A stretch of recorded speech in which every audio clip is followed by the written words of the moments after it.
Huh.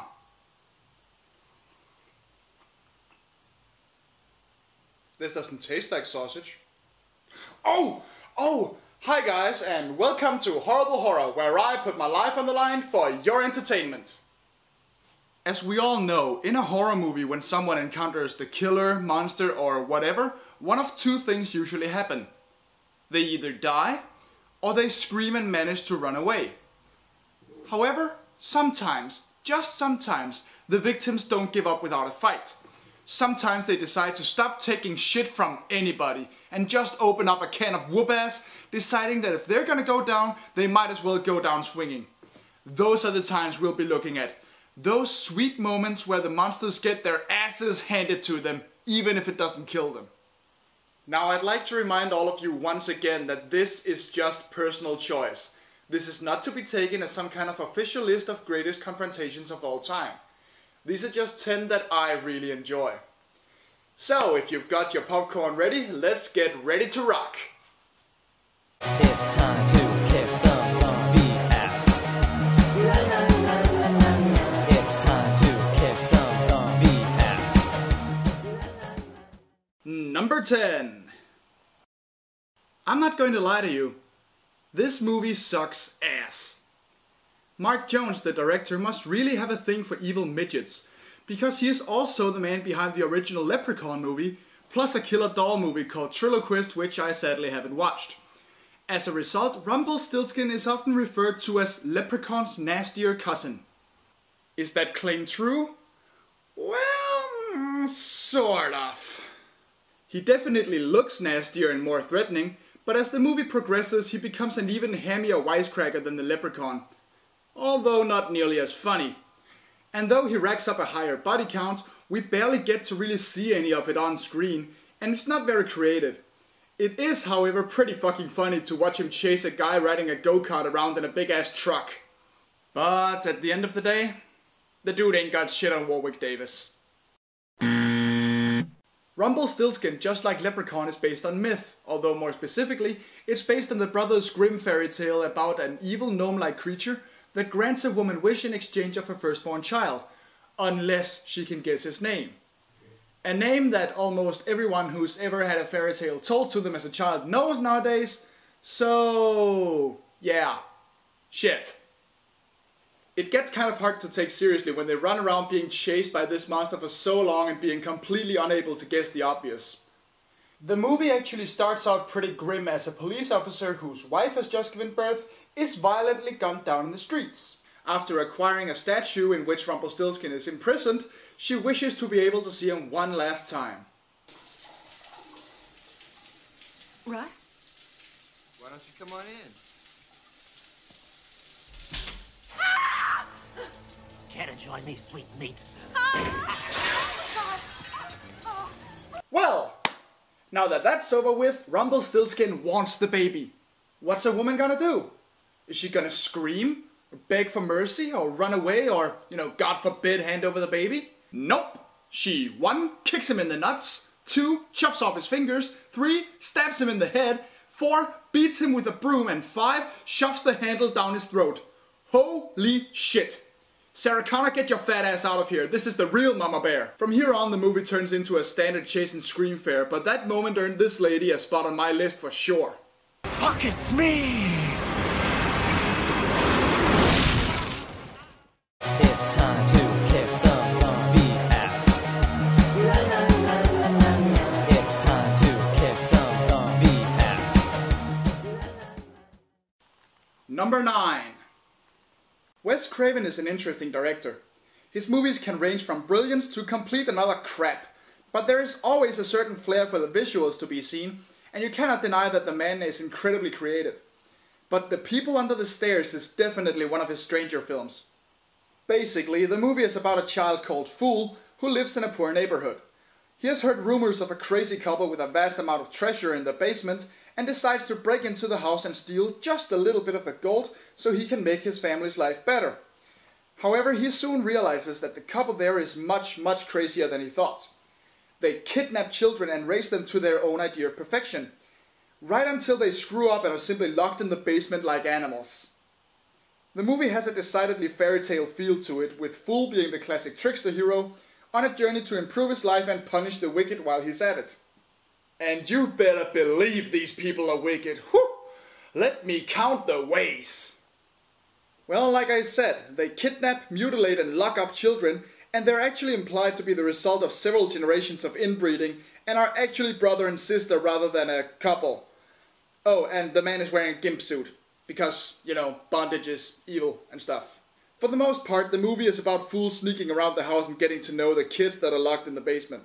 For the most part, the movie is just about fools sneaking around the house and getting to know the kids and attempting to help them, while the crazy couple tries to kill him. But even if he is more of a trickster hero, that doesn't mean he takes any shit. So when father sends his giant-ass killer dog at him, he punches it in the nose! And at one point when he goes to rescue a girl named Alice from father, he punches him in the nuts! I swear this kid is the biggest goddamn boss on the planet. What more proof do you need? You just watch him punch an angry dog, and you just watch him punch a giant scary ass gimp suit wearing shotgun wielding maniac in the balls!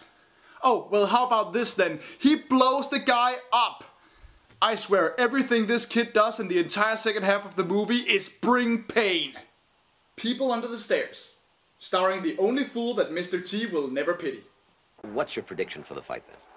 Prediction? Yes, prediction. Pain.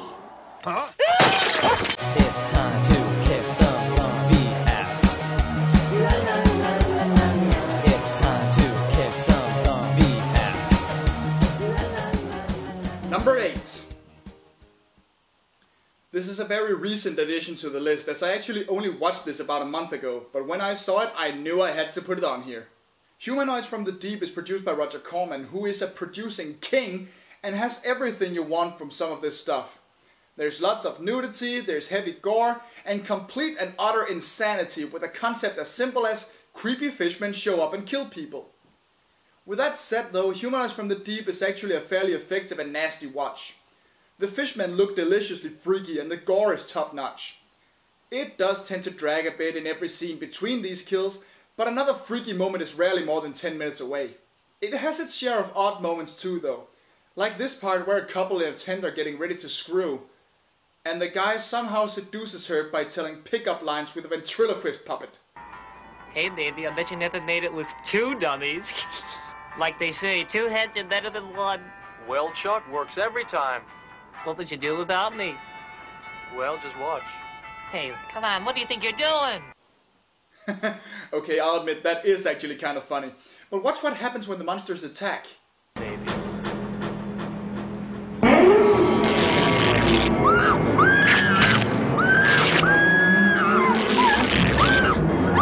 How in the hell?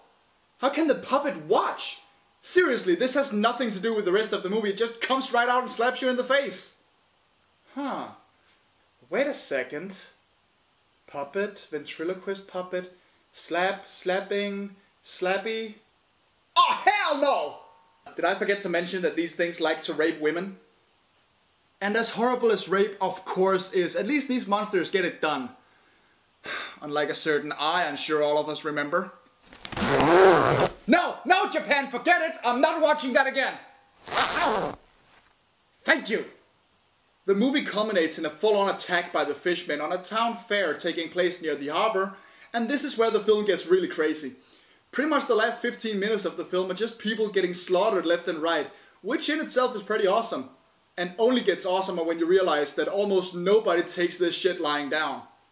See that bikini model running there? Yeah, look at her run. It's a perfect excuse to get her topless. Right until she grabs a brick and beans one in the face with it. Boom! Doesn't work, but holy shit, that is badass. And here's another guy. He just runs up and sets one of them on fire. You can argue that since this is just a couple of little isolated incidents in one big attack scene, that it doesn't really count as a fight against evil per se. But I disagree with that. I just really love seeing this whole town just decide, no, fuck it, we're beating up some fishmen, growing some balls, and fighting for their life. I loved seeing that.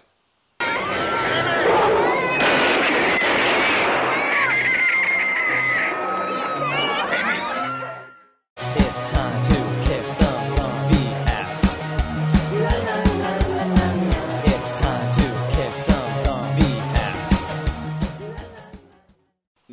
7. I've always loved this movie. I mean, how can you not? It's got just about everything. There's fast-paced action, martial arts, plenty of blood and freaky fucking vampires, and, of course, most importantly, there's Wesley Snipes being a complete badass. When I first saw this movie back then, I hadn't seen Snipes in all that many movies, so this is pretty much my first exposure to the guy, and it made me expect him to be just as big a badass in every single movie I ever caught him in.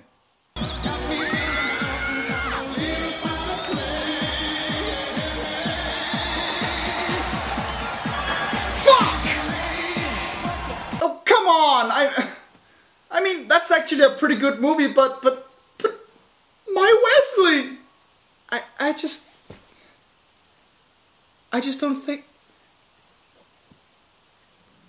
don't think I can ever find him intimidating again after seeing that.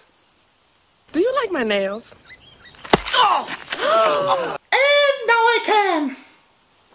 Oh, and by the way, for those who are curious, Snipes doesn't actually seduce any high leprechauns in this movie. That's actually kind of a shame. Anyway, back to Blade. Like I said, this whole movie is just awesome. And the next entry of our list, his fight with the vampire's leader, Deacon Frost, is not just one of my personal favorite fights against evil per se, it is one of my favorite movie fights, period. Even if the CG has not exactly aged well. Man, every time I see that, I just want to pick up a spoon and eat all the gelatin on the screen. There's really not much else to say. I mean, look at this! It's an awesomely choreographed fight, and I love it like you wouldn't believe. Particularly at the very end, when Wesley gives us one of the best fucking lines I ever heard after he's kicked needles full of anti-vampire serum right into Deacon Frost's body and head. Some motherfuckers are always trying to ice skate uphill.